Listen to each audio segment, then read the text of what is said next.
Mon chien refuse les récompenses. Je vais à l'extérieur, j'essaie de l'entraîner, ça fonctionne pas du tout. J'arrive pas à avoir son attention. Même des fois, je lui force la récompense dans la bouche. Mon chien veut pas manger. Qu'est-ce que je fais? Quand votre chien refuse de manger en situation de stress, donc c'est quoi une situation de stress? Ça peut être mille et une choses. Un chien qui s'en vient, mon chien est réactif, mon chien a peur des autres chiens. Le vent à l'extérieur qui terrorise mon chien. Un endroit où est-ce qu'il y a plein d'humains. Mon chien n'est pas confortable avec les humains. Des situations comme ça, je peux vous en nommer plein.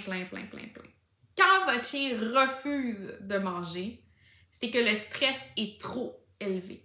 Le stress est tellement élevé que votre chien tombe en mode survie et son cerveau envoie un signal qui dit à son estomac: tu ne manges pas, tu es présentement en mode survie.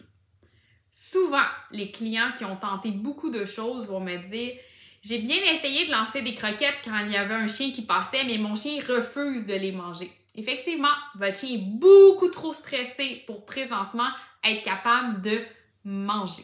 Donc, qu'est-ce que je fais dans ce cas-là? Comment j'arrive à changer un comportement de mon chien si mon chien refuse de manger?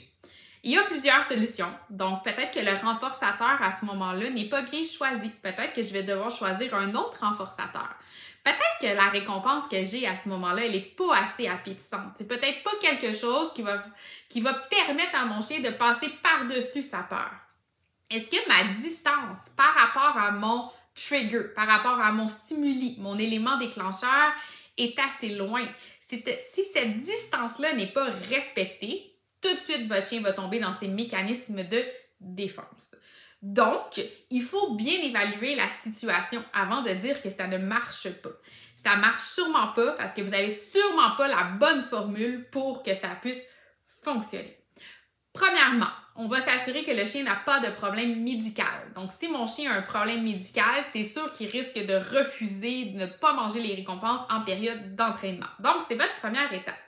Deuxième étape, on va s'assurer que la valeur de la récompense va être assez grande pour permettre à mon chien de manger dans une situation de stress.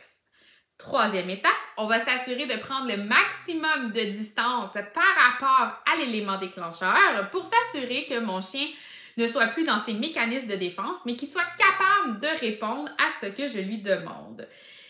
Et la récompense qui va avoir le plus de valeur dans la maison risque de ne pas fonctionner à l'extérieur. Donc, c'est là qu'il faut avoir la récompense, la meilleure texture, la meilleure odeur, la meilleure senteur pour être sûr que mon chien soit capable. Et surtout, je vais mettre mes attentes au minimum. Donc, si mon chien me donne un simple regard, yes, c'est la belle vie. Je ne m'attendrai pas à ce que mon chien s'assoie devant moi pendant 5 minutes pendant que l'autre chien passe, par exemple, si on parle de réactivité canine. Soyez indulgents, ayez un bon plan de match, ayez des bons exercices. C'est ce qui va vous aider également.